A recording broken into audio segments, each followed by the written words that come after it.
Hi everybody, I'm Todd Banner. Welcome to my channel.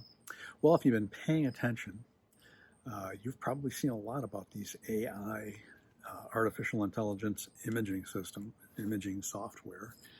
And there's plenty of videos on YouTube talking about them and about the effects that these programs are going to have on creatives, whether you're a photographer, an illustrator, or really anything to do with the creative endeavors, as far as commercially, I think are going to be affected by these. It's occurred to me that, yeah, I think if you're a headshot or a portrait photographer, this could be a threat if you're not at the very, very top level, because I'm sure it's going to be possible, probably already is, to take a bunch of selfies, give the AI program those selfies so it has all the angles of your face, and tell it to produce a portrait in the style of another photographer, including dead ones. How about load the selfies into a program and say, produce a photographic portrait of me in the style of Yousuf Karsh's portrait of Ernest Hemingway.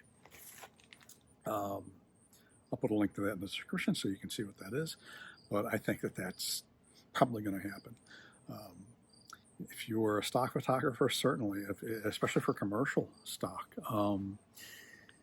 why is somebody going to pay for your work when they can create it on a computer? So, yeah, that's a problem. Editorial stock?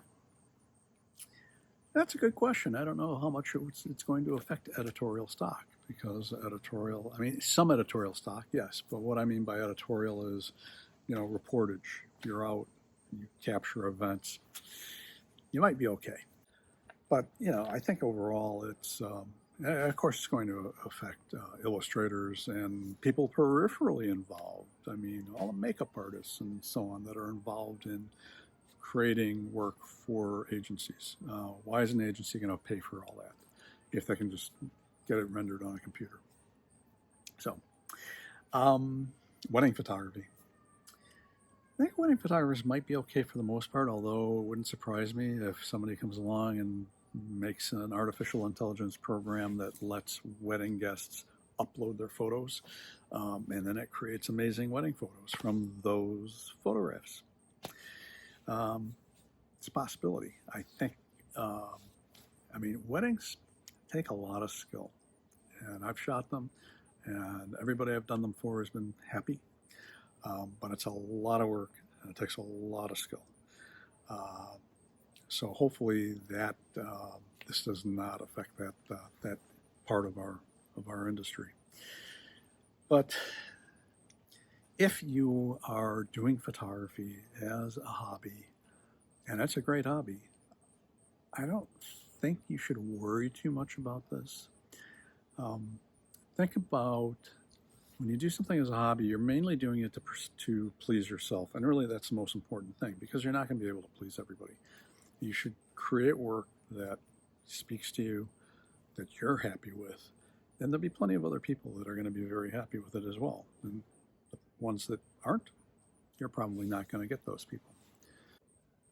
I would be very careful if I were starting out and getting into photography about thinking about becoming professional, because I'm just not sure how much of a future there's going to be in that.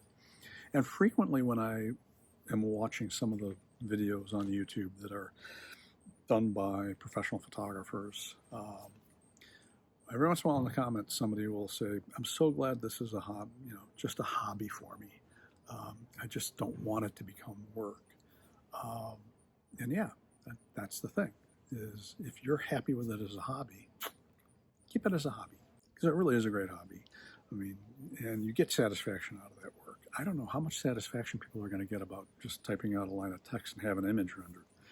When you produce something of your own through your own skill, I think this part of it is, that satisfaction of, wow, I created that image based on my skill. And telling a program, I would like a beautiful photorealistic picture of a mountain with sunlight on a morning sunlight hitting it. Is that going to be as satisfying as actually standing and seeing that mountain and photographing that mountain with a beam of sunlight on it? I don't think so. Anyway, those are my thoughts. If this was helpful, interesting, thought-provoking, hey, hit the like button. It really is a big help to me. If you're a subscriber, I really appreciate it. Lately, I've been getting a fair number of subscribers. Interestingly, I put up shorts, and I'm getting more subscribers through the shorts than I am through these long-form videos. So I'll keep doing shorts. I'm Todd Banner, and I'll see you next time.